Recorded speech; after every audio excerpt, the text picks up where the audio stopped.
Okay, तर आपण NLM मध्ये आज दोन छोटे कॉन्सेप्ट कंप्लीट करू. याचा अर्थ जवळपास याचे आपण फोर्स वाले सगळे प्रकार कंप्लीट करतो. एक प्रकार आहे वेज, WEDGE. त्याला आपण म्हणतो वेज कन्स्ट्रेंट. कन्स्ट्रेंटचा अर्थ मी कालच सांगितला. कन्स्ट्रेंटचा अर्थ असतो कंडिशन. ठीक आहे. आता वेज काय आहे? एका ब्लॉकवर दुसरा ब्लॉक जेव्हा ठेवून आपण रिलेटिव्ह मोशन पाहतो तेव्हा त्याला वेज म्हणतात. उदाहरणार्थ आपण त्याला असं समजून घेऊ. समजा आपल्याकडे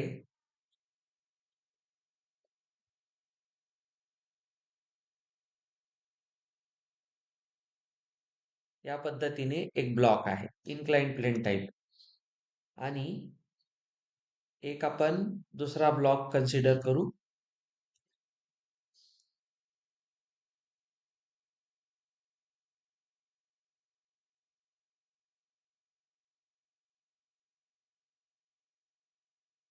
चला आपण याला असं पाहू.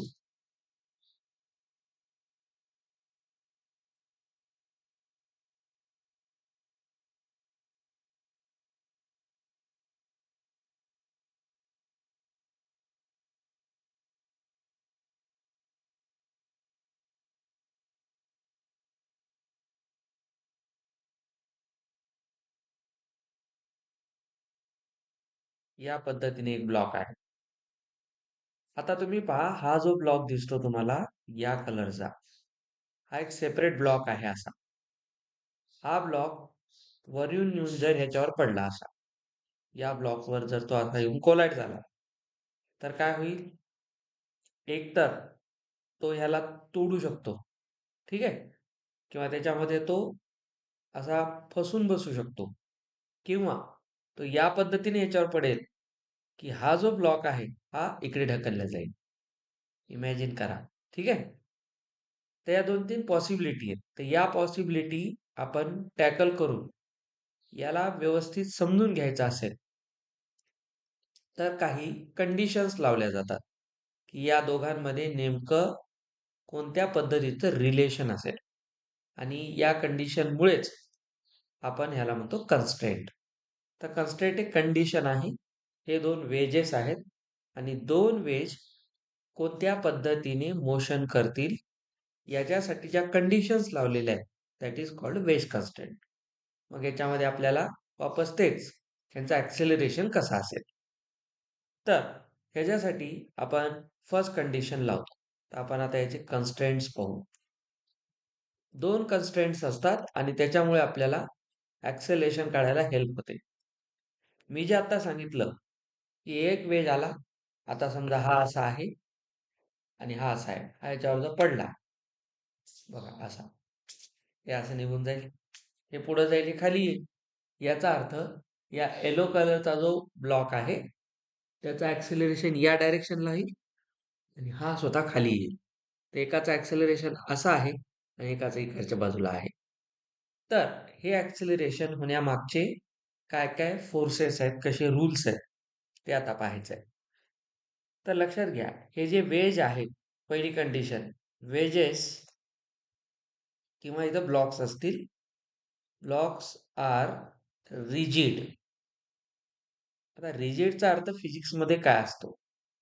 हे जे ब्लॉक्स आहेत यांचा, यांचे शेप्स, यांची साईज अँड यांची जॉमेट्री जॉमेट्री ही सगळी अनचेंज्ड असेल. फर्स्ट कंडिशन की यांची शेप, साईज आणि जॉमेट्री बदलणार नाही. Very important statement. तर आपण हे कन्स्ट्रेंट लावू शकतो, नाहीतर नाही. ठीक आहे. पहिलं, वेजेसची शेप, साईज, जॉमेट्री अनचेंज्ड. आणि सेकंड कंडिशन, हे नेहमी लक्षात ठेवायचं, wedges must be remain in contact हा एक सेकंड महत्वाचा कन्स्ट्रेंट आहे की हे दोन्हीही वेजेस हे नेहमी कॉन्टॅक्ट मध्ये राहिले पाहिजे. म्हणजे याचा कॉन्टॅक्ट लूज नाही झाला पाहिजे. याचा अर्थ काय आहे की ज्या वेळेस हे याच्यावर असा पडेल तेव्हा यांचा कॉन्टॅक्ट नाही सुटला पाहिजे. याचा अर्थ असा आहे. आता पहा म्हणजे हा वेज जेव्हा या वेजवर टच करेल ह्याला कॉन्टॅक्ट मध्ये येईल तेव्हा एक होऊ शकतं की याला जर एक मोशन याचं जर मोशन या लाईनच्या बघा याचा फॉर्म्युला सोपा आहे. याचं थेरॉटिकल पार्ट समजून घेणं थोडंसं टफ काम आहे. आपल्याला माहिती आहे नॉर्मल फोर्स कुठे असतो नेहमी अलॉंग द सरफेस. ठीक आहे. तर याचा जो काही नॉर्मल ह्याच्यावर येईल या वेजचा हा पार्ट जेव्हा पडेल असा नॉर्मली तेव्हा काय होऊ शकतं जर या ब्लॉक ए आणि या ब्लॉक बी मध्ये जर रिलेटिव्ह मोशन असेल ते कोणतं अलॉंग द नॉर्मल असेल तर मी सांगितल्याप्रमाणे बघा हा एक सरफेस आहे हा येलो ब्लॉकचा आणि हा आहे पडणाऱ्या ब्लॉकचा. जर याचा नॉर्मल फोर्स इथे मोठ्या प्रमाणात लागेल तर मी सांगितल्याप्रमाणे इथला पार्ट असा बेंड होऊ शकतो. असा पडला तर असा हा बेंड होऊ शकतो. हा जर बेंड झाला तर याचा अर्थ काय झाला डिफॉर्म झाला त्याचा शेप चेंज झाला. फर्स्ट कन्स्ट्रेंट काय शेप बदलला नाही पाहिजे. याचा अर्थ याच्यामध्ये हे मोशन अलाउड नाही. कळलं. तर अलॉंग द नॉर्मल इथे काही नाही झालं पाहिजे पहिली गोष्ट. दुसरी म्हणजे या ब्लॉककडे या ब्लॉकच्या रिस्पेक्टमध्ये कोणतंही रिलेटिव्ह मोशन नको. सेकंड जर येल्लो ब्लॉकने या ब्लॉकच्या वर जर मोशन लावलं वर याचं मोशन जर याच्या वर लागलं याच अलॉंग द नॉर्मल लागलं. Along the normal relative motion दोन टाईपचं आहे. कोणतं वरच्याचं खालच्यासोबत किंवा खालच्याचं वरच्यासोबत. रिलेटिव्हचा अर्थ तोच आहे. व्ही ए मायनस व्ही बी आपण रिलेटिव्ह मोशन पाहिलं दोघांची वेलॉसिटी घेतली. जर याने याच्यावर अलॉंग द नॉर्मल असा फोर्स लावला तर वरचा वेज काय होईल असा वर निघून जाईल. याने फोर्स लावला तर असा वर जाईल. वर गेला तर कॉन्टॅक्ट लूज होईल. तर सेकंड कन्स्ट्रेंट काय म्हणतो कॉन्टॅक्ट मध्ये नेहमी राहिले पाहिजे. म्हणजे पहा पहिला ह्याचा शेप चेंज करू शकत नाही. दुसरा याचा शेप चेंज करू शकत नाही आणि दोघांना नेहमी कॉन्टॅक्ट मध्ये राहायचंय. तर पॉसिबिलिटी एवढीच आहे जेव्हा हा वेळ याच्यावर पडेल तेव्हा फक्त हे मोशन अलाउड आहे. हे नाही कळलं. या मोशनमुळे दुसरे दोन प्रॉब्लेम होतील. पण बघा या मोशनमुळे डिफॉर्म होणार नाही आणि कॉन्टॅक्टही लूज होणार नाही. म्हणजे आपल्याला ह्याच्यातला सगळ्यात महत्वाचा जो भाग आहे तो हा मी पिंक कलरचा काढलेला सरफेस याला आपण म्हणतो हा जो आहे प्रकार याला म्हणतात कॉमन सरफेस. तर याच्यात आपल्याला याच गोष्टी लक्षात ठेवायच्या की हा जो नॉर्मल आहे त्याच्यामध्ये सगळ्या समजून घ्या. Along the normal along the normal काय काय असलं पाहिजे सगळ्यात मेन यांच्या ज्या पोझिशन्स आहेत दोघांच्या अलॉंग द नॉर्मल चालू आहे. पोझिशन आपण एक्स ने दाखवतो वेलॉसिटी व्ही ने दाखवतो ऍक्सेलरेशन ए ने दाखवतो. दोघांचं एकमेकांसोबत म्हणजे रिलेटिव्ह वर आपण खूप बोललोय. सेपरेट टॉपिक शिकलाय आपण. दोन ऑब्जेक्ट्सच्या अलॉंग द नॉर्मल त्यांची रिलेटिव्ह पोझिशन 0 पाहिजे. म्हणजे एकमेकांवर फोर्स नाही लागणार. अलॉंग द नॉर्मल त्यांची पोझिशन मागे पुढे नाही झाली पाहिजे. त्यांची व्हेलॉसिटी आता बघा पोझिशनला जर टाइमच्या रिस्पेक्ट मध्ये डिफरन्शिएट केलं तर व्हेलॉसिटी येते. Rate of change of position is velocity. आता जर रेट ऑफ चेंज ऑफ पोझिशनच 0 असेल तर व्हेलॉसिटी 0 होईल ऑटोमॅटिकली. म्हणजे यांची along the normal velocity allowed नाही. Along the normal position change allowed नाही. आणि व्हेलॉसिटीचा जर रेट ऑफ चेंज 0 असेल तर ऍक्सेलरेशनचाही 0 असेल. ऍक्सेलरेशनही बदलणार नाही. म्हणजे या नॉर्मलच्या अलॉंग आपल्याला काहीही अलाउड नाही. ठीक आहे? तर हे सगळं 0, 0, 0 पाहिजे. हे 2 कन्स्ट्रेंट महत्वाचे आहेत नेहमीसाठी. म्हणूनच त्याचं नाव वेज कन्स्ट्रेंट आहे. नुसतं वेज नाही. तर यांना जे काही गोंधळ घालायचा आहे या 2 ब्लॉकला, तुला पुढे ढकलतो, मी खाली येतो, हे जे काही यांना करायचं आहे, ते अलोंग द नॉर्मल अलाउड नाही. या 2 कन्स्ट्रेंटमुळं. एवढा पहिला पॉइंट फिक्स लक्षात ठेवा. आजकाल तुम्हाला जेईई मेन्समध्ये स्टेटमेंट क्वेश्चन्स खूप आहेत. ठीक आहे? 4 पैकी ह्याच्यातले किती स्टेटमेंट बरोबर आहेत, किती चूक आहेत, हे पक्क यायचं असेल ना, तर असा थेरॉटिकल पार्ट चांगला माहीत पाहिजे. म्हणून मी या गोष्टी थोड्या डिटेलमध्ये सांगत असतो. आता ह्याच्यानंतर या 2-4 गोष्टी आपल्याला समजल्या, तर जे जे काय अलाउड आहे ते कुठं आहे हे कळलं तुम्हाला.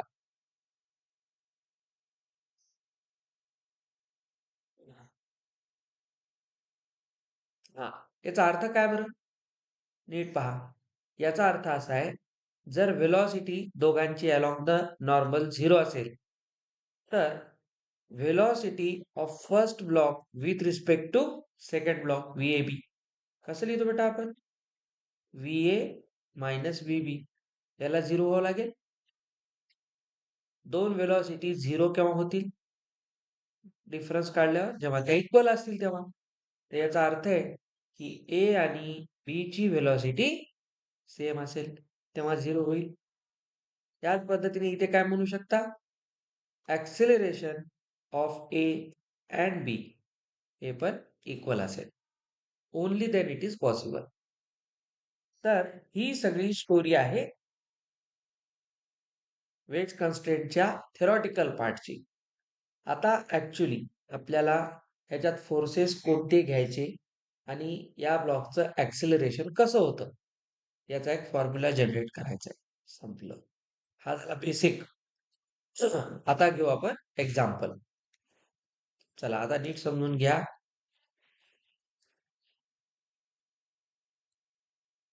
हा एक वेज आहे. आता एक नवीन गोष्ट. आता समजा एक दुसरा वेज आहे सिलेंड्रिकल. हा एक एक्झाम्पल आहे. या एक्झाम्पल वरून आपण एक फॉर्म्युला जनरेट करू. पहा, हा एक वेज आहे. या वेजवर हा दुसरा वेज या पद्धतीने आपण खाली टाकला. बघा याचं ऍक्सेलरेशन असं आहे. हा जो तुम्हाला बाजूला रिम दिसतो, बाजूला टाकलेला हा जो मधला सिलेंड्रिकल वेज आहे, तो या दोन बाउंड्रीच्या मध्ये बसवलेला आहे. म्हणजे आपण याला एक प्रकारे बाहेरून झाकण लावलेलं आहे. असं समजा की एक रॉड आहे आणि आपण त्याच्यामध्ये रॉड टाकला. याचा अर्थ काय? हा फिक्स आहे. हा फिक्स आहे. त्याच्यामध्ये टाकलेला काय करेल? सरळ फक्त खाली येईल. तो इकडे इकडे हलणार नाही. याचा या ब्लॉकला या डायरेक्शन मध्ये नो ऍक्सेलरेशन. याचा ऍक्सेलरेशन फक्त कुठं असेल? खाली. समजून घ्या. हा जर पिंक कलरचा रिम इथे नसता तर मे बी पॉसिबिलिटी आहे की हा इकडे असा पडला असता. ठीक आहे नाही? या इन्क्लिनेशनमुळे हा इकडे फॉल झाला असता. पण आता आपण ह्याला या पद्धतीने ऍडजस्ट केले की हा टाकल्यानंतर सरळ असाच खाली येईल. ठीक आहे. आता जेव्हा हा खाली येईल तेव्हा आपण कंडिशन काय लावली आहे की यांचा जो कॉमन सरफेस आहे हा इथे अलॉंग द नॉर्मल आपण कोणतेही फोर्स नाही घेणार. तर हा जेव्हा या डायरेक्शन मध्ये येईल तेव्हा या नॉर्मलचा बघा हा जो नॉर्मल येईल त्याचे दोन कॉम्पोनंट्स निघतील. आपण वेक्टर शिकलेले. जर एक नॉर्मल असा येत असेल बघा तर त्याचा एक वेक्टरचा कॉम्पोनंट इकडे जाईल एक असा जाईल. तर आपण काय पाहतो याचा हा कॉम्पोनंट तो काय करेल या ब्लॉकला ऍक्सिलरेट करेल. तर या पॉइंट पासून तुम्ही बघा इकडे जो नॉर्मलचा कॉम्पोनंट जाईल तो काय करेल याला इकडे ऍक्सेलरेशन देईल. आपल्याला हे फक्त आता समजून घेत जे पुढे जायचंय. मी तुम्हाला प्रॉपर काढून दाखवतो. फक्त आधी पहा मी काय सांगतोय म्हणजे त्या फिगर्स लक्षात येतील. तर कंडिशन्स कशा कशा आहेत पहा. हा जो मोठा मास आहे हा याचा मास आहे कॅपिटल एम. ठीक आहे, याचा मास आहे स्मॉल एम. त्याच्यानंतर हा आहे ब्लॉक बी आणि हा ब्लॉक ए. आता बघा, या ठिकाणी आहे कॉमन सरफेस.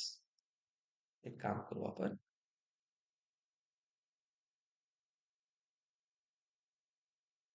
हा इथे कॉमन सरफेसचा एक पॉइंट घ्या. आपल्याला माहिती आहे, नॉर्मल फोर्स जो असतो तो नेहमी अलॉंग द सरफेस असतो. हा तो सरफेस आहे, इथून इथपर्यंत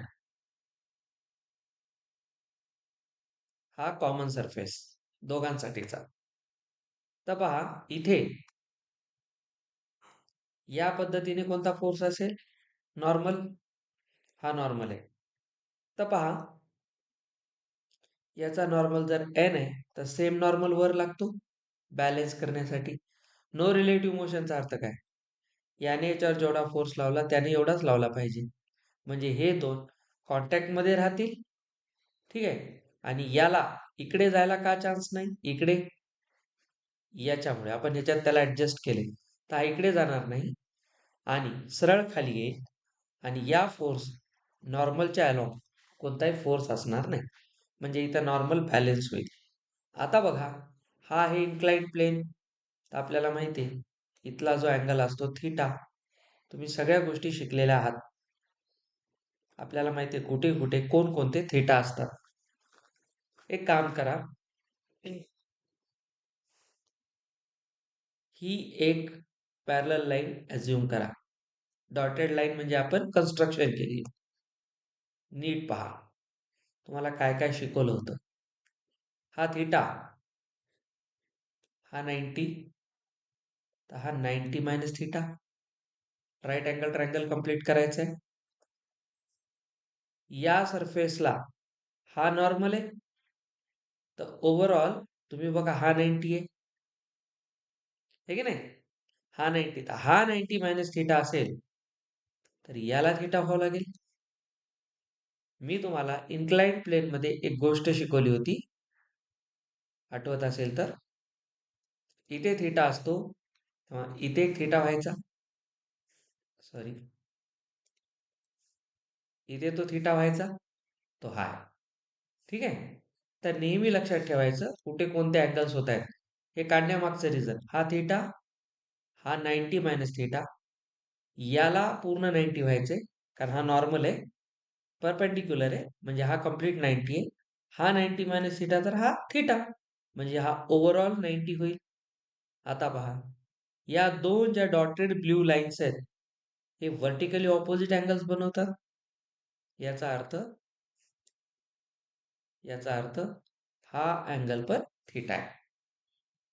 कळलं? ही जॉमेट्री समजून घ्या, तुम्हाला हे कळण्यासाठीच आहे सगळं. बर, आता जो ब्लॉक बी आहे त्याचा ऍक्सेलरेशन खाली आहे. हा हा ब्लॉक खाली पडतोय, तर याच्या एफबीडी नुसार विचार करा, याच्यावर खाली कोणता फोर्स आहे, एम जी, याच्यावर लागणारा. तसाच याच्यावर पण लागत असेल नाही, तो असेल कॅपिटल एम जी, याचा मास. सगळे फोर्सेस दाखवा, बाकी काही नाही. तर आता आपल्याला एवढं कळलं, हा थीटा तर हा थीटा आणि इथे हा थीटा, या नॉर्मलचा दोन कॉम्पोनंट्स असतील.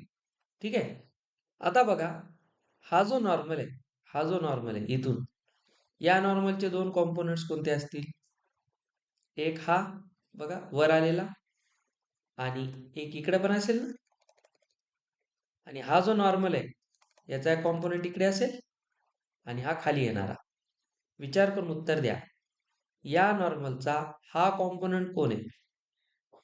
व्हेरी नाईस, हा कॉम्पोनंट आहे एन कॉस थीटा.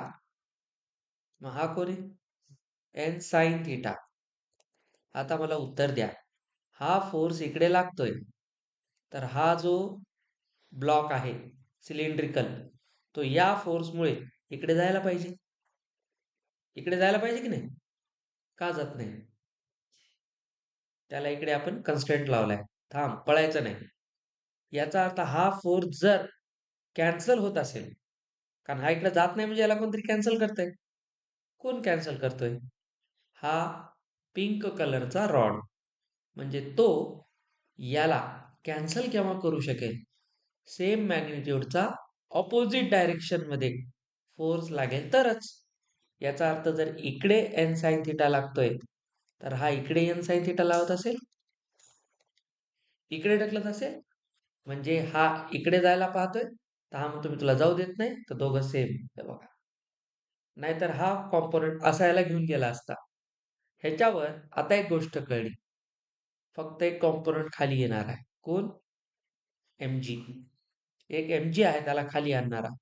अजून मी सांगितलेला हा हा पण कॉम्पोनंट आहे बघा.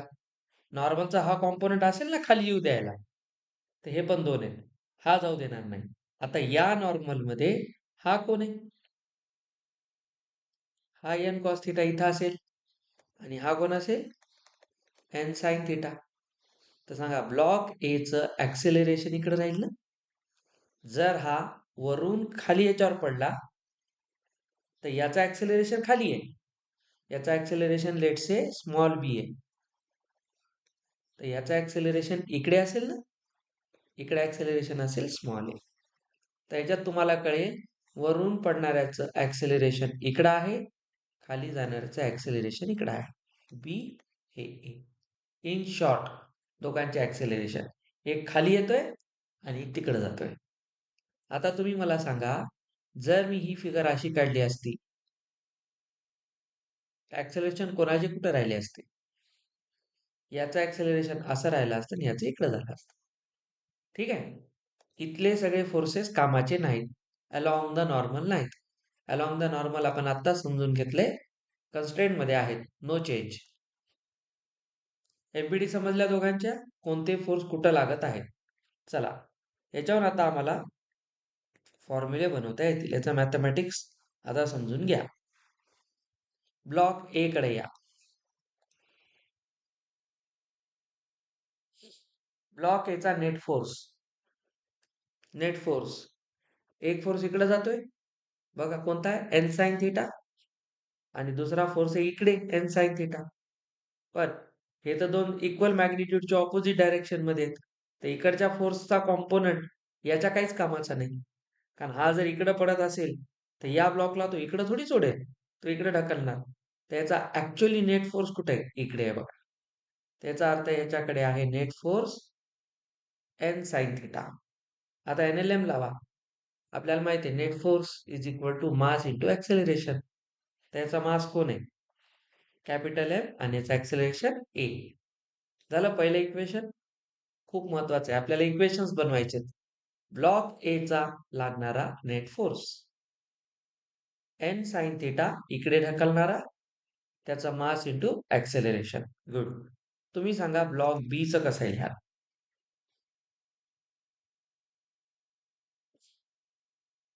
पहा, एन कॉस थिटाचं कॉम्पोनंट अपवर्ड डायरेक्शन मध्ये आहे, तो फोर्स वर लागतोय. हा ब्लॉक खाली येतो एमजी ने, हा खाली येत आहे, तर एमजी मोठा का एन कॉस थिटा मोठा? एमजी मोठा, खाली येतोय म्हणजे. पण एन कॉस थिटा पण इथे ऍक्टिव्ह आहे, हा तर कॅन्सल झाला ना याच्यामुळे. हे सगळं समजून घ्या. तर आम्हाला थोडक्यात लक्षात ठेवायचंय, सिलेंड्रिकल ब्लॉकवर दोन फोर्स काम करत आहेत. एक डाऊनवर्ड डायरेक्शन मध्ये एमजी, अपवर्ड मध्ये एन कॉस थिटा. ह्याचं ऍक्सिलरेशन मी म्हणलं ना इकडे, तर एमजी मोठा असेल, तर बी ब्लॉक काय राहील? एमजी मधून मायनस एन कॉस थिटा, त्याचा मास आणि त्याचा ऍक्सेलरेशन. झालं, दोघांचे एनएलएम लावले आम्ही. इथे एक अडचण आहे सर. काय अडचण आहे? ए, बी आणि एन तीन व्हेरिएबल आहेत बघा. ए पण माहित नाही, बी पण माहित नाही, एन पण माहित नाही. तीन व्हेरिएबल्स आणि इक्वेशन दोनच आहेत. तीन व्हेरिएबल, दोन इक्वेशन असतील, तर आपल्या पृथ्वीवर इक्वेशन सॉल्व्ह होत नाही. दुसऱ्या प्लॅनेटचं माहित नाही. तर लक्षात घ्या, अल्जेब्राचा बेसिक रूल मी तुम्हाला नेहमीच सांगितलाय, जेवढे व्हेरिएबल मिनिमम तेवढे इक्वेशन्स पाहिजे. ते एक इक्वेशन कमी पडते. आपण तर दोघांचं एनएलएम लावलं ना, ब्लॉक एचं समजलं ना, नेट फोर्स कसा आला? इकडे जाणार आहे sine theta, mass into acceleration. इथे mg minus N cos theta, तर तो mb. हे क्लिअर आहे. आता पहा,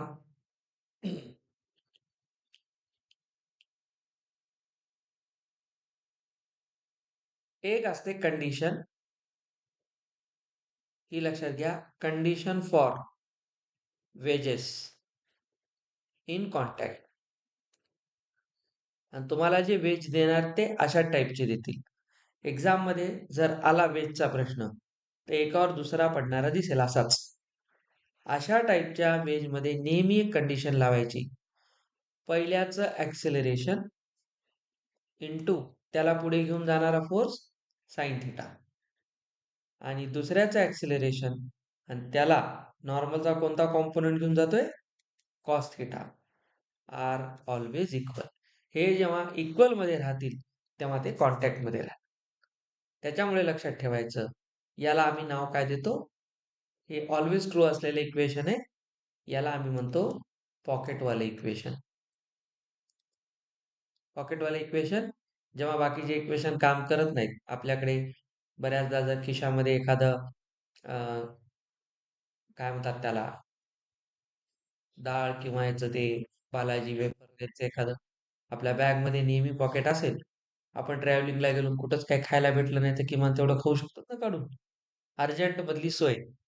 तर इथे तिसरं इक्वेशन आम्हाला माहित नव्हतं कोणतं आहे, तर हे आपलं बाय डिफॉल्ट असते तिसरं equation. A sine theta is equal to B cos theta. हे कसं लक्षात ठेवणार? ए आहे याचा ऍक्सेलरेशन आणि त्याला कोणता कॉम्पोनंट पुढे घेऊन जातोय?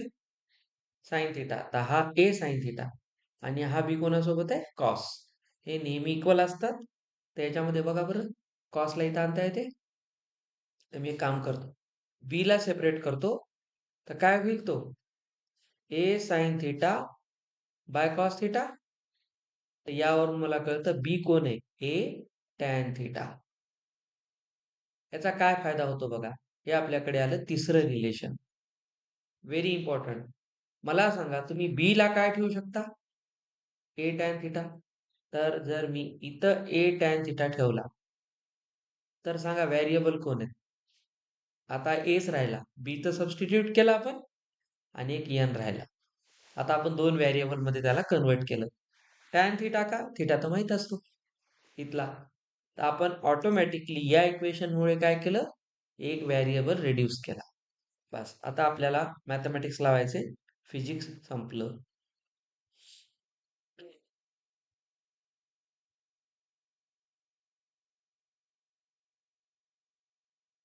तर आपण इथे एक काम करू शकतो महत्वाचं. पहा, हे एक आपल्याकडे असलेले इक्वेशन,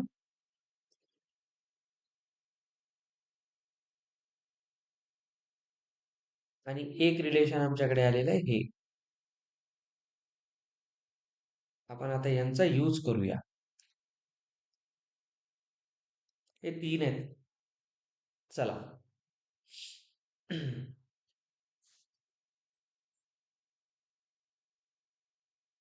फ्रॉम वन, एक काम करा, एन ला काय लिहिता येते? मी आता बघा, मला ए आणि बी काढायचे. आपलं टार्गेट काय असते? दोन्ही वेजेसचं ऍक्सिलरेशन काढा. मला ए आणि बी काढायचे. तर मी आता एक काम करतो, ए आणि बी काढायचं, तर मला एनचा रोलच नकोय. मला जर एन एलिमिनेट करायचंय, नीट लक्ष द्या, बी ला मी ए टॅन थिटा ठेवू शकतो. म्हणजे बघा, इथून जर मी एन गायब केला, तर इथं कोण राहील? ए. इथून बी गायब केला, तर इथं पण कोण राहील? ए. आणि एन इथून जसा गायब झाला तसा इथून जर केला, तर इथं फक्त ए राहील, इथं पण ए राहील. म्हणजे मी पूर्ण इक्वेशनला सॉल्व्ह करून डायरेक्ट ए काढू शकतो. आणि जर ए आला, तर मी तो इथं ठेवून बी पण काढू शकतो, किंवा इथं ठेवून बी काढू शकतो. खूप सारे इक्वेशन्स आहेत आपल्याकडे. एकदा ए आल्यावर बी यायला काय अडचण आहे? काहीच नाही. त्याच्यासाठी आता आता मॅथमॅटिक्स आहे, फिजिक्स संपलं. आता फक्त हे तीन इक्वेशन आपल्याला ऍडजस्ट करायचे आहेत. मी काय करतो बघा, एन ला सबस्टिट्यूट करतो. काय होईल पहा बरं? M A upon sine theta, one वरून. ही व्हॅल्यू जर मी उचलून इथे सबस्टिट्यूट केली, 1 मधून n काढला ना, इक्वेशन 1 मधून आलेला n इक्वेशन 2 मध्ये ठेवा. पुट इन टू, काहीच नाही, आता आपण लिनियर इक्वेशन खेळतोय. चला दुसरं इक्वेशन काय होईल, small M G minus N ची व्हॅल्यू काय आता, capital M A by sine theta into cos आहे बाजूला, सेकंड मध्ये ठेवतो मी, लक्ष देऊन करा. आणि एम आणि बी ला काय ठेवतो, ए टॅन थिटा. आता तुम्ही बघा या ओव्हरऑल इक्वेशन मध्ये मला डायरेक्ट ए मिळतोय. समजलं, ए मिळतोय. हे पूर्ण मॅथमॅटिक्स आहे, हे तुम्हाला प्रॉपरली अप्लाय करता आलं पाहिजे. ही सगळी थिअरी तुम्हाला कळायसाठी आहे, नाहीतर मी ए आणि बी ची डायरेक्ट व्हॅल्यू लिहून दिली असती. पण आता तुम्हाला हे कळत नाही, फिजिक्समध्ये फायनल फॉर्म्युला तेव्हाच हेल्पफुल असतो जेव्हा मध्ये काय काय घडलं माहीत असते. कारण हे सगळं कळलं पाहिजे ना, फोर्सेस कसे लागायले. किती सोपं आहे आपल्यासाठी एक वस्तू दुसऱ्याला ढकलून देणं, पण त्याच्यात एवढा खेळ होतो. कोणाचे कॉम्पोनंट कुठं जातात, सगळा खेळ याच्यात. चल बघा, आता ह्याला सिम्प्लिफाय करायचंय मला, तर काय काय होईल, मला ए जर कॅल्क्युलेट करायचं तर एला सेपरेट करावं लागेल. ओके, जस्ट लुक, हा स्मॉल एम आहे, हा कुठे गेला तो, इथून आलेला, हा स्मॉल एम, हा स्मॉल एम, आणि इथे एनला आपण कॅपिटल एमच्या फॉर्म मध्ये लिहिलेले आहे. इथपर्यंत क्लिअर आहे. चलो आगे बढो. हा काय झाला, स्मॉल एम जी मायनस, बघा मला इथं दिसतो एम ए, आला, कॉस बाय साइन असतो कॉट. आता या दोघांना मी थोडस सोपं करून घेतलं, cos theta by sine theta is cot theta equals small M A tan theta.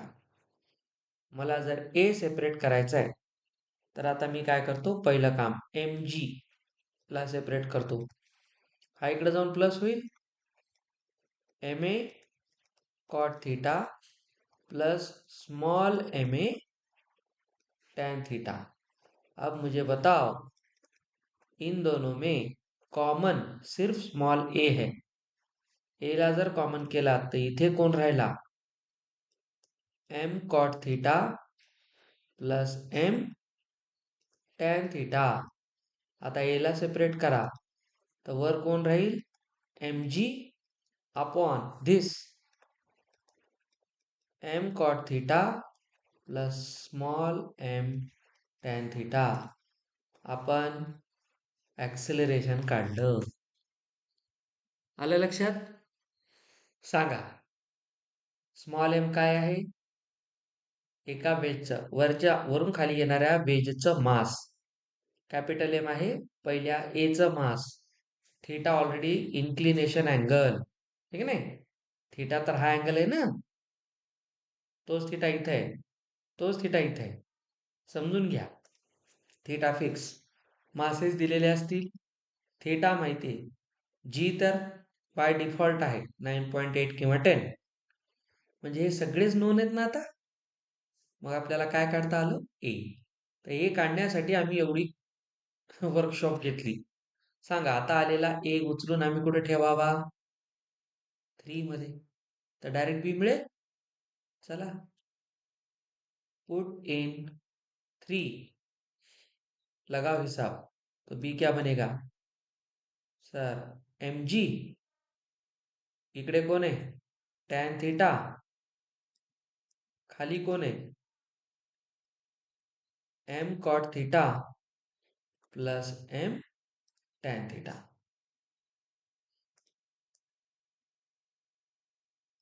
Like this wedge constraint works. समजलं वेज कन्स्ट्रेंटचा खेळ कसा असतो. तर आता वेज कन्स्ट्रेंट मध्ये तुम्ही काय काय लक्षात ठेवणार, basics, just revise it in 1 minute.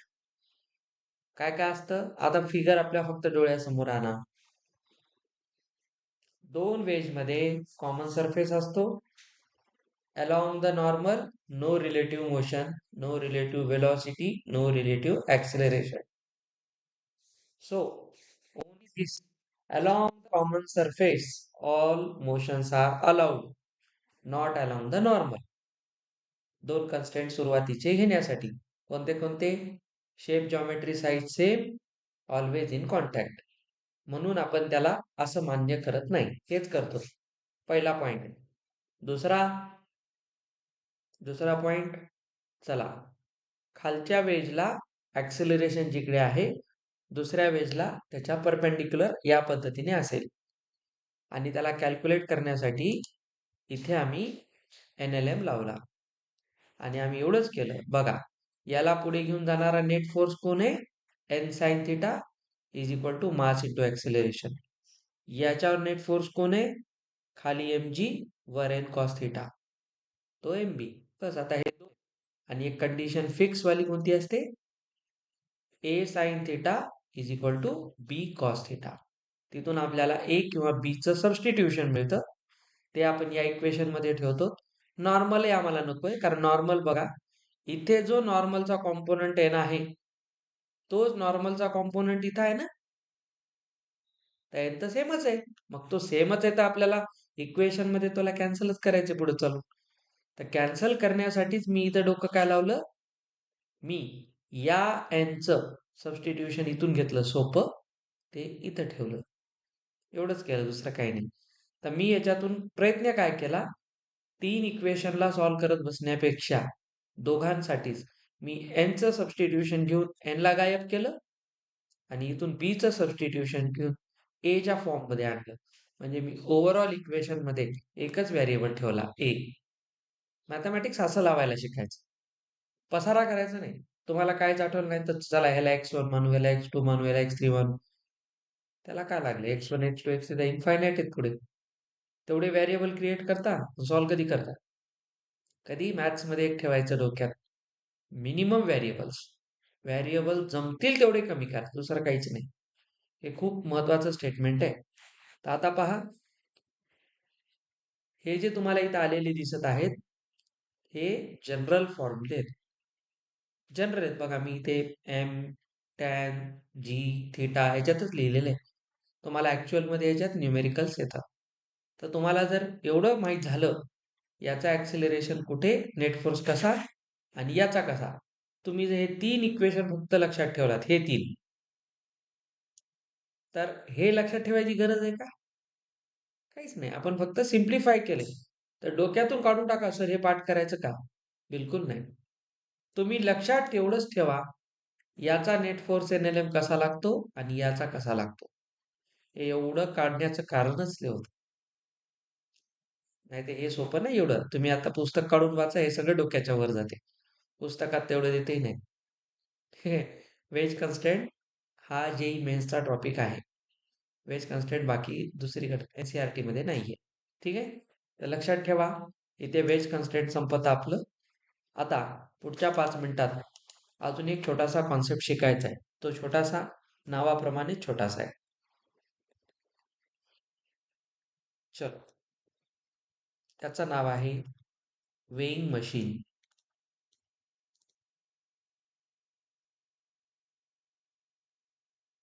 Weighing machine,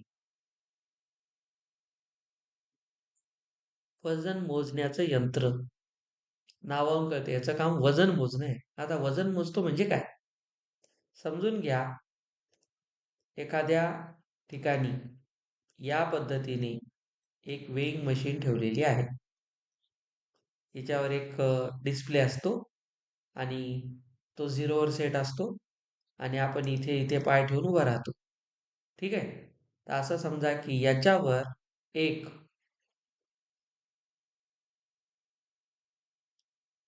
माणूस उभा आहे. हा जेव्हा याच्यावर उभा राहील, तेव्हा काय काय स्टोरी होईल? तुम्ही सांगा, काय काय स्टोरी होईल?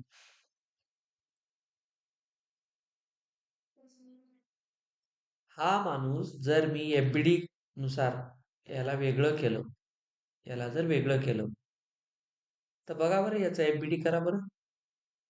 याच्या खाली mg फोर्स लागेल. ठीक आहे, mg लागेल. तेव्हा ही वेइंग मशीन काय करेल? याच्यावर नॉर्मल लावेल. ठीक आहे, ह्या नॉर्मलची व्हॅल्यू किती असेल? mg च्या इक्वल असेल, तर ते दोघं स्थिर राहतील. याचा अर्थ मी याचं वजन मोजतोय. बघा mg म्हणजे याचं वजन मोजतो. याचा अर्थ मी काय मोजतोय? नॉर्मल मोजतोय ना. अरे बाबा, खाली जर mg लागतंय, तर त्याच मॅग्निट्यूडचा वर काय लागतो? नॉर्मल. याचा अर्थ याचं वेट कोणाला इक्वल आहे? नॉर्मलला इक्वल आहे. तर वेइंग मशीन काय करते? वेइंग मशीनचं एकच काम असतं, मेजरिंग नॉर्मल फोर्स. आजपासून हे लक्षात ठेवा. जनरली वेइंग मशीन करते काय? नॉर्मल फोर्स मोजते. तर पहिलं स्टेटमेंट लक्षात ठेवायचं. बघा, it is a machine which generally, नेहमी नाही हा, काही केसेसमध्ये प्रॉब्लेम होऊ शकतो. Generally measures measures normal force N, which is equal to mg. हा नॉर्मल फोर्स mg ला सेम असतो. म्हणजे हा माणूस किती फोर्स लावतोय खाली, म्हणजे ह्याच्यावर किती ग्रॅव्हिटेशनल फोर्स काम करतो, हे कोण सांगतं? नॉर्मल. म्हणजे याचा जो अपवर्ड डायरेक्शन मध्ये याने जो नॉर्मल लावला, तोच त्याने इथे डिस्प्ले केला. आणि इथलं रिडिंग सांगतं, अरे हा, याच्यावर जे वजन टाकलंय ते एवढं आहे. अशा प्रकारे तो डिस्प्ले, तो मीटरवर इथल्या एक नंबर देतो आणि तेच या व्यक्तीचं असते वेट. तर एवढंच एक स्टेटमेंट लक्षात ठेवा. वेइंग मशीनचं काम काय? आता वेइंग मशीनचा जो तुम्हाला प्रश्न येईल, तो मी आता इथं जी फिगर काढली आहे, एवढा सोपा नाही येणार. ह्याच्यात तुम्हाला काय करतील? वेइंग मशीन देतील, त्याच्यावर एक माणूसही उभा करतील, पण तो माणूस आणि ती वेइंग मशीन एका लिफ्ट मध्ये टाकतील आणि मग सांगतील लिफ्ट वर जात आहे, खाली येत आहे. तर त्या माणसाच्या वजनात फरक पडेल का? What do you think? आता लिफ्ट मध्ये टाकलं, ऍक्सिलरेशन आलं लिफ्टला, तर नक्कीच फरक पडणार. ऍक्सिलरेशन आलं ना दुसऱ्याला, वाय? हे जे आपल्या डोक्यात येते, असं का होतं? याचं एकमेव उत्तर भेटते कायनेमॅटिक्सच्या पहिल्या वाक्यात. Frame of reference. Frame of reference change झाली. मला सांगा, या माणसाला या माणसाला मी कुठून पाहत आहे? ग्राउंड वरून. आणि हा पण ग्राउंड वरच आहे. तर ग्राउंड टू ग्राउंड तर सेम रेफरन्स फ्रेम आहे. तर मला इथे त्याचे जे वजन जे दिसतंय ते आहे तेच दिसणार. चला, रिलेटिव्ह मोशन मध्ये गेलो होतो आपण. स्विमर रिव्हर बोट प्रॉब्लेम मध्ये मी काय सांगितलं होतं? नदीच्या बाहेर जो बसलेला आहे, त्याला दिसतोय की तो इकडे जातोय, आणि जो मध्ये पोहतोय त्याला वाटायला की मी सरळ जातोय. मोशन तर सेम आहे एकाच, पण पाहणाऱ्याचे पर्स्पेक्टिव्ह वेगळे आहेत. हे तसंच होईल ना. जमिनीवरून जमिनीवरच्या माणसाने वेइंग मशीनवर उभा राहिलेला पाहिला, तर त्याला त्याचं जे ऍक्सिलरेशन दिसेल ते ग्राउंड टू ग्राउंड 0 दिसेल. पण मी बाहेर उभा आहे आणि एक माणूस लिफ्ट मध्ये वर चाललाय असा, आणि तो वेइंग मशीनवर उभा आहे, तर ऑब्व्हियसली आपल्याला याचा फोर्स वेगळा दिसेल आणि म्हणून आपल्याला ऍक्सिलरेशनही वेगळं दिसेल. अरे वा, धन्यवाद. तर समजलं तुम्हाला बेटा? तर इथे एक महत्वाची गोष्ट लक्षात घ्या. याचं जनरली काम काय आहे? एवढंच, हे मोजणं. कोणतीही वेइंग मशीन आपलं वेट मोजते, याचा अर्थ ती नॉर्मल रिॲक्शन मोजते. बस, याचं एकच काम आहे पूर्ण या युनिवर्स मध्ये. बर, पण आता इथे एक गंमत होते. आता आपण याची सिच्युएशन पाहू. चला, let's say there is an elevator. हा एक एलिव्हेटर आहे. या एलिव्हेटर मध्ये आम्ही काय केलं सर? एक असं समजा,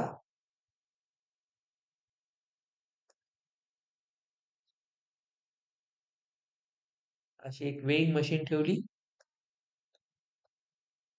ही ती वेइंग मशीन आहे एलिव्हेटरच्या मध्ये, आणि याच्यात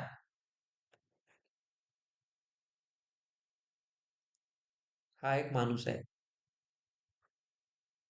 याला आम्ही इथे उभं केलं. आणि जो एलिव्हेटर आहे तो या डायरेक्शन मध्ये वर जातोय. म्हणजे एलिव्हेटरचं एक ऍक्सेलरेशन आहे. याचा मास m आहे. एक मिनिट इमॅजिन करा. तुम्हाला प्रश्न विचारेल मी हे सगळं चालू असताना. What is the reading of weighing machine? Weighing machine तुम्हाला काय रीडिंग दाखवेल याचा अर्थ तुम्हाला याचं वेट सांगायचं आहे. आपण एफबीडी काढू, तुम्हाला इथे क्लिअर होईल. ही वेइंग मशीन आणि हा माणूस मी थोडा वेळ हवेत ठेवतो. या डायरेक्शन मध्ये mg, त्याला बॅलन्स करण्यासाठी वर n आणि सिस्टीमचं ऍक्सेलरेशन वर. पूर्ण ऑब्जेक्ट वर जातोय याचा अर्थ हा फोर्स आता मोठा आहे. mg खाली आणू शकत नाहीये. माणसाचं वजन एवढं नाही की लिफ्टलाच पूर्ण खाली घेऊन येईल नुसतं उभा राहिला तर. उभा राहिल्या राहिल्या लिफ्ट खाली येत नाही डायरेक्ट 15th फ्लोअर वरून ग्राउंड फ्लोअरला. एवढं त्याचं वजन नाहीये. त्याच्यावर आम्हाला कळतं की नेट फोर्स आहे n मायनस mg आणि acceleration mass into a. Weighing मशीनचं रिडिंग काढायचंय मला. आणि वेइंग मशीन काय मोजते? नॉर्मल. तर मला आता रिडिंग काढायचं असेल तर मला नॉर्मल काढावं लागेल. So normal is mg plus ma. Take m as common. फक्त एलिव्हेटर प्रॉब्लेम्स मध्ये g सोबत प्लस a येतो. ठीक आहे. नॉर्मल मोजला, हेच रिडिंग राहील ना, हेच रिडिंग राहील. पण माझा प्रश्न आहे, हे रिडिंग कशात राहील? अरे फोर्स मोजतोय ना सर, हा तर न्यूटन मध्ये राहील. हा न्यूटन मध्ये राहील ना. आपल्याला जी वेइंग मशीन वजन दाखवते ती न्यूटन मध्ये नसते, केजी मध्ये असते. पण हे तर न्यूटन आहे ना. मग याला काय करावं लागेल? एका नवीन युनिट मध्ये आणावं लागेल. ऐका, हा जो न्यूटन मध्ये लागलेला फोर्स आहे हा आपल्याला कन्वर्ट करायचा आहे किलोग्रॅम मध्ये. बघा, वी कन्वर्ट आपण सॉल्व्ह केलं, आपण वेइंग मशीनचं रिडिंग काढलं. एवढ्यावर एक 4 मार्काचा प्रश्न असतो. We convert force in newton in kilogram. त्याला आपण म्हणतो यशचा केजीएफ, किलोग्रॅम फोर्स. कसा करतात sir? By dividing N with small g. आपल्याला जर न्यूटन फोर्स किलोग्रॅम मध्ये कन्वर्ट करायचा असेल तर हा जो आलेला फोर्स आहे त्याला कशाने डिवाइड करा? जी ने. संपला विषय. तर बघा, जर मी एन ला जी ने केलं LHS ला, तर मला RHS ला पण जी नेच करावं लागेल ना. त्याला सिम्प्लिफाय करा. वर काय येईल?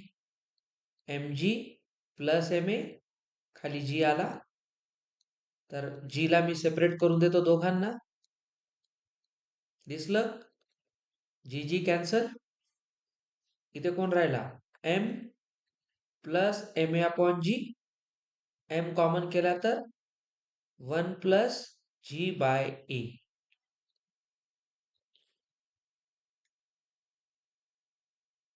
हा जो फोर्स येतो हा आता कन्वर्ट झाला. आपल्याला वेइंग मशीन हा फोर्स दाखवते. समजलं? वेट दिसतं म्हणजे हे नाही दिसत आपल्याला. हे तर फिजिक्स मध्ये आलं. याच्यात कॅलिब्रेशन केलेलं असतं. याच्यात जे काही माणूस उभा आहे याच्या सॉफ्टवेअरमध्येच ऍडजस्टमेंट केलेली असते. की इथं उभा राहिल्यावर जो काही नॉर्मल मोजल्या जाईल त्याला ऑटोमॅटिकली 9.8 ने डिवाइड करून ती मशीन डिस्प्ले दाखवते. म्हणून आपल्याला ऍक्च्युली जे वजन दिसतं ते किलोग्रॅम फोर्स दिसतं. समजलं? अशा पद्धतीने काम करते एलिव्हेटर मध्ये. बर, या केसमध्ये फक्त एक छोटासा बदल करू आपण. फक्त एक छोटासा बदल काय करूया? हा, तर आता आम्ही काय करतो सर, हे जे ऍक्सेलरेशन आहे हे काय आम्हाला आवडलेलं नाही. काम झालं, लिफ्ट आता खाली येत आहे. अब बताओ फोर्स का फॉर्म्युला क्या बनेल? आता mg मायनस एन होईल. ठीक आहे, कारण बघा आता mg खाली वाढतंय ना, नेट फोर्स खाली आहे आणि तो इक्वल होईल ma ला. ओके, तर एन काय होईल? mg minus ma. आता एन काय होईल? mg minus a. फरक कळला फक्त? जेव्हा वर जातो तेव्हा प्लस करायचं, खाली येताना मायनस करायचं, एवढाच फरक आहे. सांगा हे कशात आहे? न्यूटन. करायला केजीएफ मध्ये एम जी मायनस ए अपॉन जी केलं की हे आलं in kilogram force. That's it. Weighing machine संपलं आपलं. तर आपण आज वेजे कंप्लीट केलं, वेइंग मशीन कंप्लीट केलं. आता याच्यातले सगळे फोर्सेस संपले. आपण काल पूर्ण स्प्रिंग वर बोललोय. ठीक आहे, उद्या मी या सगळ्यावर मिक्स काही क्वेश्चन्स घेणार आहे. मग आपल्याला फ्रिक्शन कडे जायचं. आता एनएलएम संपला. आता आपल्याला कन्स्ट्रेंट मोशन. मी या प्रत्येक टाईपचा एक प्रश्न तुम्हाला शिकवणार आहे.